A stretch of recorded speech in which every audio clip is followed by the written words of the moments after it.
Well, hello everybody. Welcome back to G Bear's Off-Grid Ways, a homestead in the desert. For those of you here for the first time, welcome aboard. Don't forget to hit that subscribe button down there. Don't forget to hit the thumbs up, and don't forget to share. I'm sure none of you will forget any of that stuff. I never forget anything. What was I going to say? All right, anyway, let's move on down the line here. I was out earlier and got some work done in the garden. My knee's doing, well, I can't say much better, but I can say a lot better. And what's the difference between much and a lot? Well, compared to being able to even just stand up, I can actually walk now, with only a slight little limp, because it does hurt a little bit to bend my knee. The dogs are really getting anxious about me not having put the water totes back here yet, but it's been hard to do any work because I have to get down on my knees to work on the lower part, and well, let's just say I'm not looking forward to getting on my knees right now with the way that one of them feels. My right knee. Well, it's not my right knee anymore. It's my wrong knee. Anyway, here we are in the Garden of Eden. And look at the greens. Yeah, I've got greens. Broccoli and collie or kale. Look at the size of this quince fruit. Look at that. It's as big as an apple. Here's some pears. Here's another pear. Well, that's a single. Apples. I got apples. These are Fuji's. Another pear over here.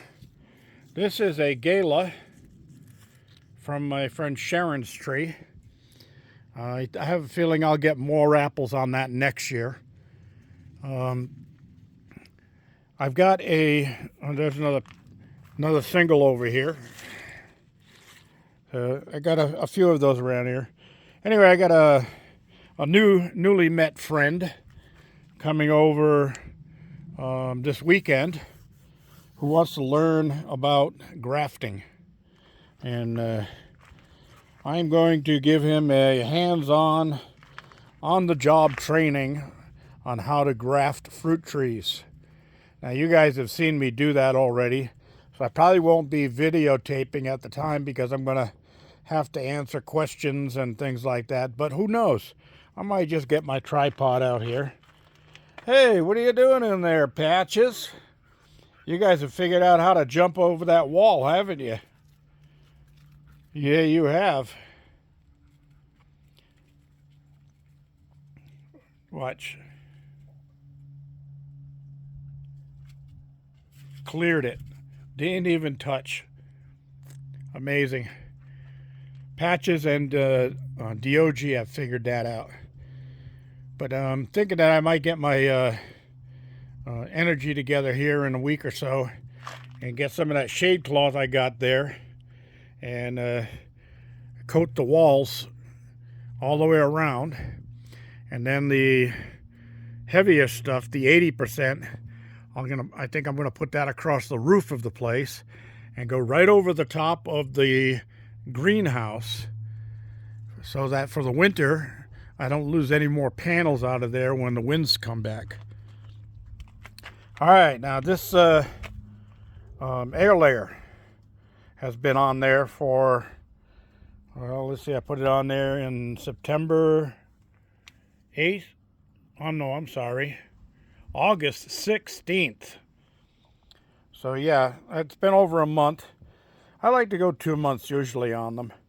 But I think while the new guy is here and I'm teaching him about grafting, I'll open that up and we'll check to see if it's ready to be transplanted and get this branch out of the shading the garden.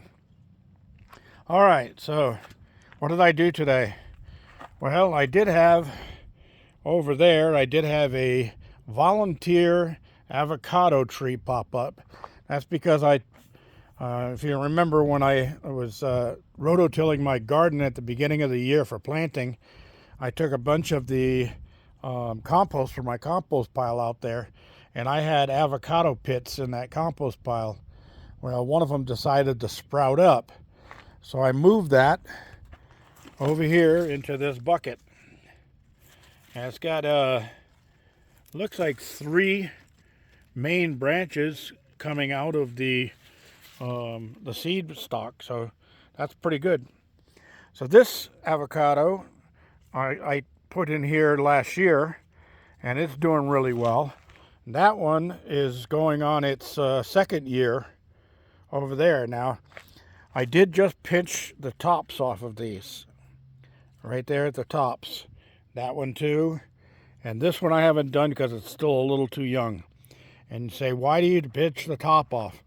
You're not supposed to prune avocado trees. Well, that's true. But what I want this to do is branch out. So I'm telling the tree by pinching the top of it that you've grown tall enough, now give me some branches. Same with this one. You've grown tall enough, give me some branches. This is peach. This is early Alberta. And this is a volunteer that came from one of the seeds that used to be right here when I had my early Alberta peach tree right here, which was a big mistake because it was just not a good idea to have it there. Not a good place for it. Now you see I got some leaves down there that got holes in them and they're turning yellow and a little bit like that. I'll be picking those right after this video and taking them out to the chickens. They love them. I got a couple here that need to be plucked off, and I got a couple over there that need to be plucked off. And it's good for them. My cucumber, yeah, I did say cute. My cucumber has resprouted here. Those over there are totally dead. But this one has resprouted and flowered up. And I even saw earlier, oh, right there. There's a cute little cumber right there. Yeah. I'm tickled like a pickle. So anyway, yeah, I'm going to get some more out of there. So the other thing I did in here today, this is where the avocado had volunteered and popped up. I got my raised bed here all prepped and fertilized, and I mixed in a bunch of wood shavings from my face planer machine, and I planted my sweet potato right there. Now, normally, one thing you can do with a sweet potato is when you get it to sprout and it's got a bunch of sprouts like that coming out, is you carefully pluck those off the side of the sweet potato, stick them in some water, and let them grow roots. And then when they get roots, you can plant those as individual plants to get more plants out of your sweet potato. But this one had maybe 4 or 5 coming out of it, but the ends of the sweet potato were already looking a little shady, like I didn't want to eat the potato anyway. So I just planted the whole sweet potato dead center in the middle of the box. So hopefully it's going to start growing out in different directions. Now, you don't ever prune a sweet potato. If it starts going wild on you and is growing where you don't want it to grow, don't cut the branch off. Just pick it up, redirect it, make it go in a circle around your unit, whatever you want to do, but don't cut it. You don't ever prune sweet potatoes.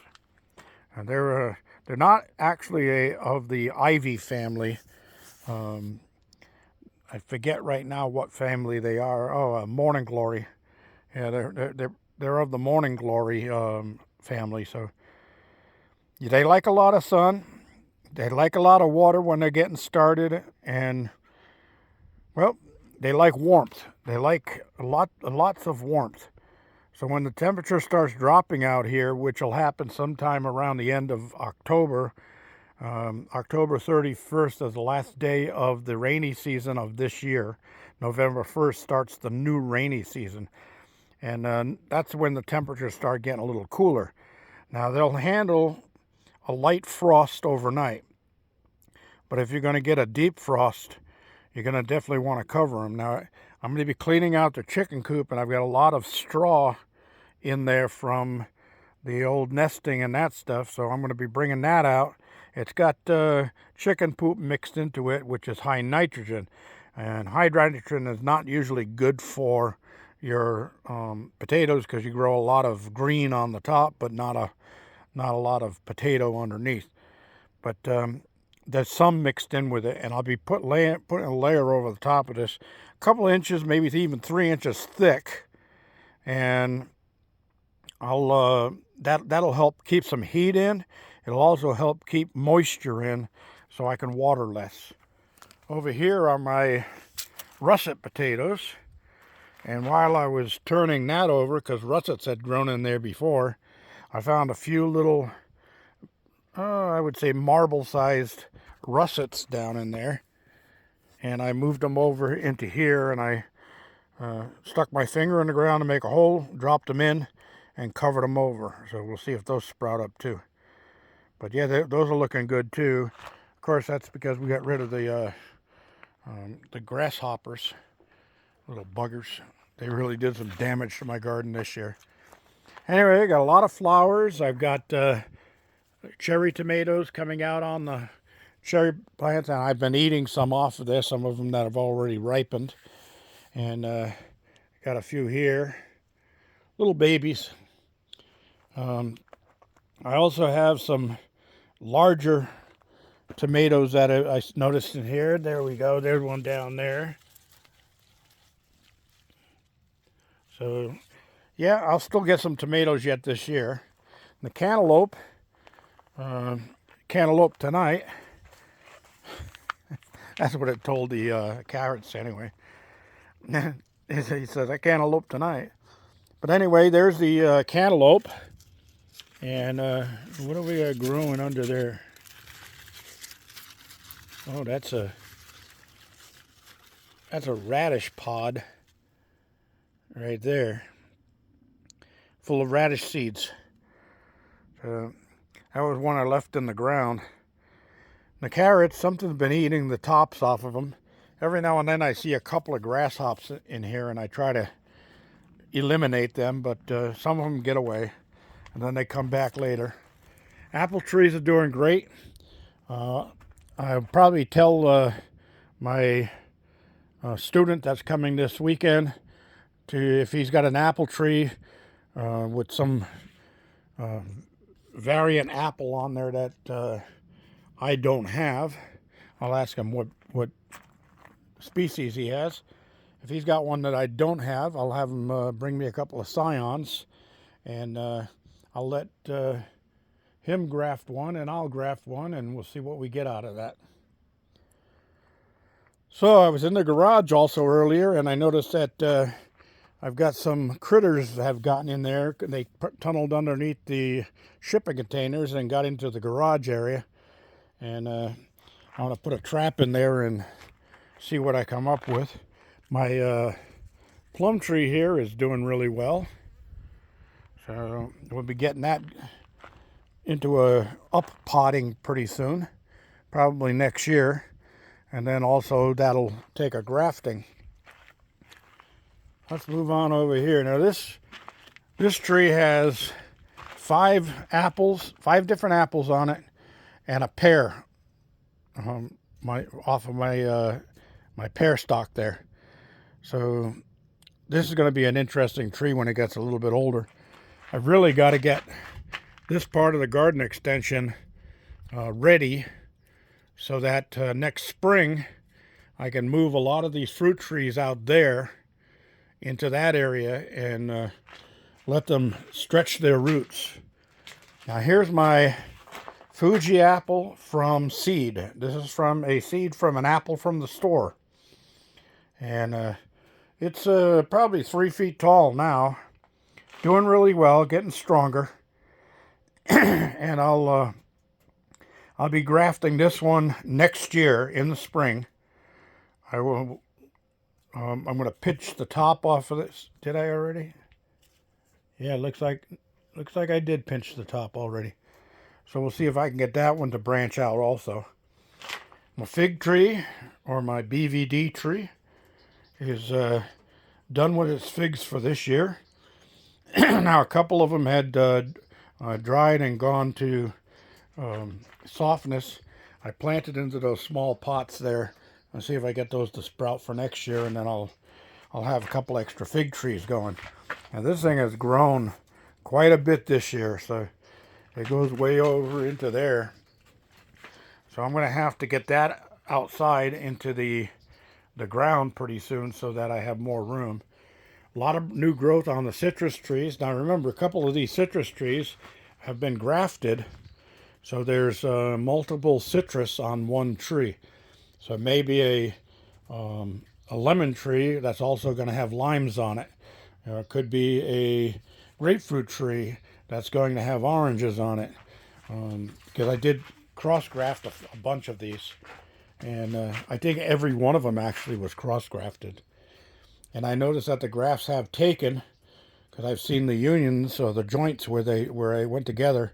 So I will be getting something out of that. Now this guy here didn't make it. That's because during the heat wave, it dried out a few times. So that's going to get cut up and going into the compost. And this pot will be used for up potting that plum tree I got over there. And this peach tree right here, a couple of failed grafts on it, but it's starting to come up, and I've got some stuff coming off up the root stock down there, some suckers. I need to pluck those off of there and send more energy up to the top here. But this will also get grafted with early Alberta for next year. That's one of the grafts that are coming up. That one's dead. I'm also going to have to take that one out of the pot and get that pot ready for use for up potting. Now this one branch right here is coming off of the rootstock. So that's basically a sucker. But I'm going to let it go and get a little stronger. And then I'll cut it off down low. And I'll do a whip and tongue graft onto that with another variety of apple.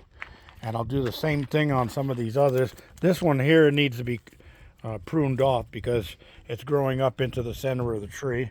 And same thing with this one. So this will probably be a graft volunteer that'll go on to one of the other trees. Don't waste those branches. Now you don't want, when you're growing fruit trees, you don't want branches growing into the center of the tree, because what that does is it chokes off airflow and sunlight. So you're actually doing detrimental damage to your fruit tree. And peaches on peach trees, and they're very prolific. They'll put out lots and lots and lots of fruit. And a lot of people make the mistake of going, oh my God, I'm going to have a big harvest of fruit on this peach tree. No, you want to thin those out. You want a peach about every 6 inches on the branch, not a cluster of peaches on the thing. Peaches are very heavy. They could break a branch on your plant. They can cause disease to get into the cracked openings. You don't want that. You want to be able to pluck those off and let the energy go to the fruit that you leave behind. That'll give you larger fruit, and sweeter fruit, just better all around for the plant. Then when your tree gets to be 20 feet tall, you can't reach the peaches at the top of it. So you want to always prune your tree to make easy harvest and get best production. And remember, the trees don't last forever. So you're going to end up taking a tree down and grafting fresh scions into it to grow more fruit in the future. So